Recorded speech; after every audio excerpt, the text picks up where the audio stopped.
श्री कृष्ण के मुख से निकले गीता के श्लोक जीवन जीने की प्रेरणा देते हैं। हम सभी ने गीता के श्लोक पढ़े हैं, लेकिन कभी गहराई से उनके तात्पर्य को समझने का प्रयास नहीं किया। तभी हम प्रेम, भाव, स्नेह, विश्वास, इन एहसासों के मायने भूल गए हैं। हम जितनी सफलता के पीछे भाग रहे हैं, वो और दूर जा रही है। जिंदगी में खुशी और कर्मों में सफलता लाने के लिए गीता में श्री कृष्ण द्वारा कहे गए महावाक्यों को दोबारा सुने और समझें।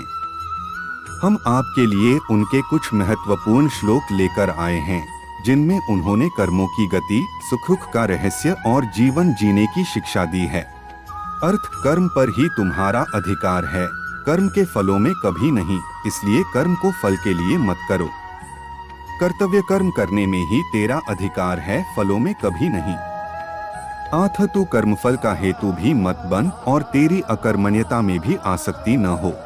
अर्थ, यदि तुम अर्जुन युद्ध में वीरगति को प्राप्त होते हो तो तुम्हें स्वर्ग मिलेगा, और यदि विजयी होते हो तो धरती का सुख पा जाओगे।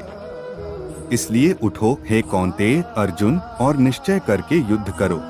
अर्थ, विषय वस्तुओं के बारे में सोचते रहने से मनुष्य को उनसे आसक्ति हो जाती है।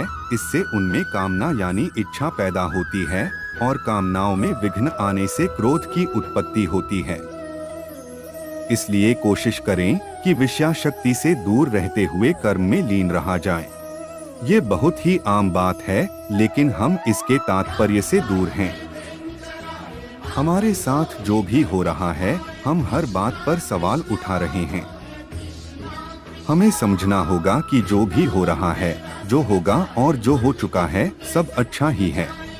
जन्म लेने वाले के लिए मृत्यु उतनी ही निश्चित है, जितना कि मरने वाले के लिए जन्म लेना।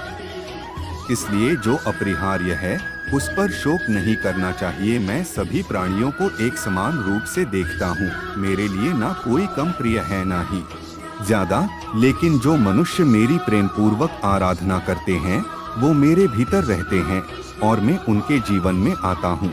हे अर्जुन, क्रोध से भ्रम पैदा होता है, भ्रम से बुद्धि व्यग्र होती है। जब बुद्धि व्यग्र होती है, तब तर्क नष्ट हो जाता है। जब तर्क नष्ट होता है, तब व्यक्ति का पतन हो जाता है।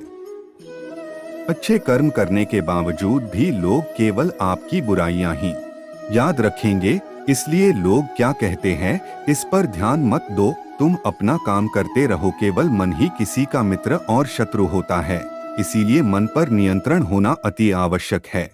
गीता के अनुसार व्यक्ति को अपने क्रोध पर काबू करना सीखना चाहिए। क्रोध आने पर व्यक्ति खुद पर नियंत्रण खो बैठता है और आवेश में आकर गलत काम कर बैठता है।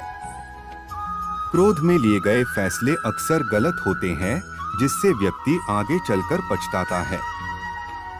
इसलिए क्रोध आने पर खुद को शांत करने का प्रयास करें।